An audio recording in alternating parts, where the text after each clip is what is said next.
cerita-cerita berkaitan dengan orang yang telah meninggal, memberikan pesan, meminta sesuatu kepada keluarga yang masih hidup, itu dapat kita dengar, dapat kita terima dari beberapa kalangan, baik keluarga maupun orang lain.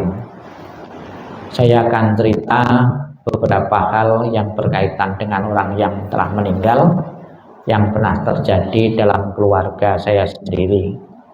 Pernah di satu kuburan, ya nenek saya, kakek saya itu sekitar lubang.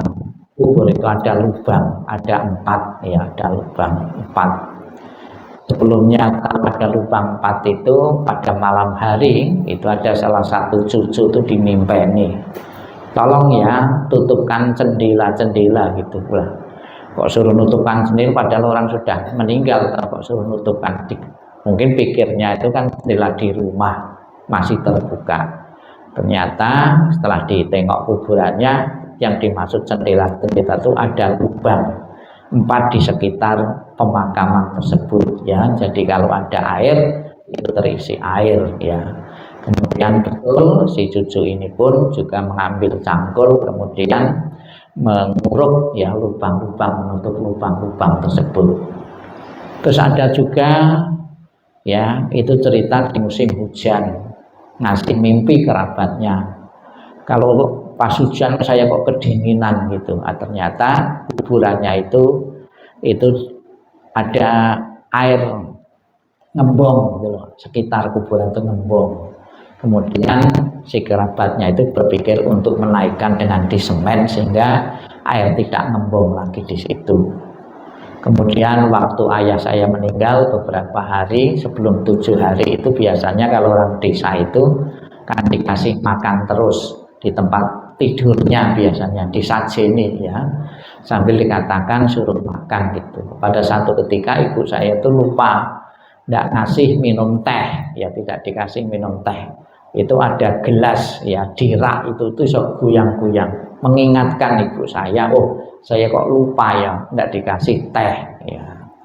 Kemudian juga ada cerita di saat ya ruwah itu biasanya datang ke kuburan memberi bunga, ya menabur bunga.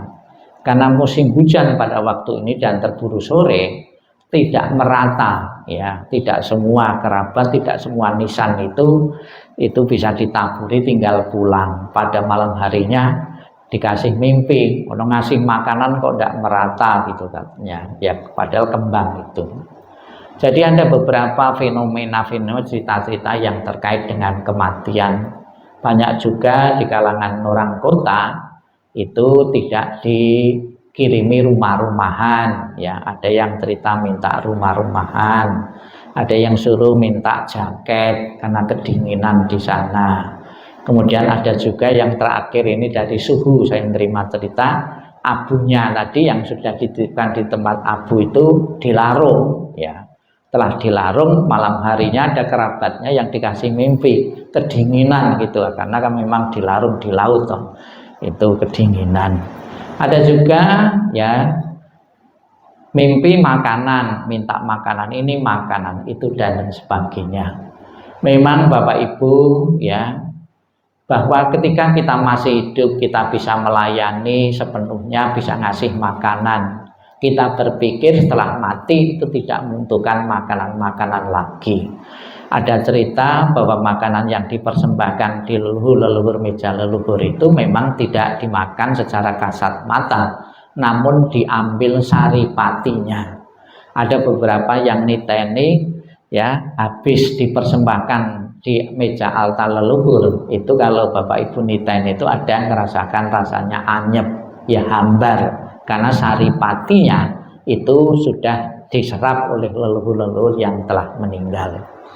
Baru saja Bapak Ibu kita menerima penjelasan dari Sang Buddha adalah demikianlah mereka yang berbelas kasih memberikan kerabatnya yang telah meninggal minuman makanan yang berlimpah tepat pada waktunya, dan mereka yang berkumpul di sana para kerabat itu akan bergembira karena mendapatkan makanan. perlu saya jelaskan bahwa ini tidak semua arwah yang telah meninggal itu bisa menerima persembahan makanan yang dipersembahkan oleh yang masih hidup. Tidak semua. Ada beberapa alam kehidupan itu tidak bisa menerima, hanya alam-alam tertentu saja yang bisa menerima persembahan makanan. Sang Buddha menjelaskan secara khusus alam Paradatu Pajiwika Peta, alam kelaparan. Ini yang membutuhkan makanan, ya, tidak semua.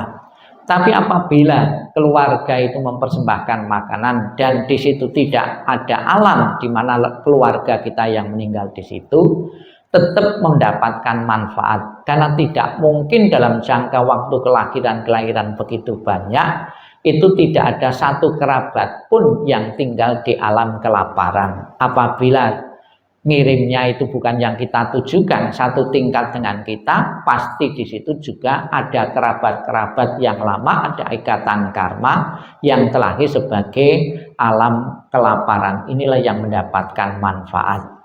Apabila sama sekali tidak ada, tidak mengurangi nilai kebajikan yang kita kirim itu, ya, diterima atau tidak terima, ada dan tidak, kita motivasinya itu mengirim untuk leluhur-leluhur yang telah tiada. Kita berharap tidak ada alam kelaparan yang dihuni oleh leluhur kita, ya. Namun tetap kita mendapatkan manfaat sebab kebajikan yang kita perbuat, ya, itu benar-benar akan bermanfaat bagi kita si pembuatnya. Semoga Bapak Ibu dengan dikirim, dipersembahkan makanan-makanan, lebih-lebih dikasih mimpi dan sebagainya, arwah leluhur yang kita doakan benar-benar merasa puas dan lega karena telah ditunjukkan rasa bakti dari putra-putri beliau, anak-anak beliau, memberi makan, semoga berguna bermanfaat di alam yang sedang ditempatinya. Dan rasa bakti yang tinggi kepada leluhur itu, Sang Buddha mengatakan, yaitu mengirim pelimpahan jasa. Mengirim pelimpahan jasa bukan terbatas makanan yang kita sajikan, membawakan doa pada pagi hari ini, membaca sutra, itu kebajikan membaca sutra itu dilimpahkan kepada leluhur, itu berguna dan bermanfaat untuk leluhur-leluhur yang kita doakan. Semoga arwah leluhur yang kita doakan benar-benar terlahir di alam surga Sukawati, dan setelah terlahir di alam Sukawati memberikan doa restu kepada yang ditinggalkan, mendapatkan kemudahan-kemudahan putra-putri beliau yang merawat juga untuk selalu mendapatkan kemudahan dalam pekerjaan maupun garmisan rumah tangga. Sadu, sadu, sadu.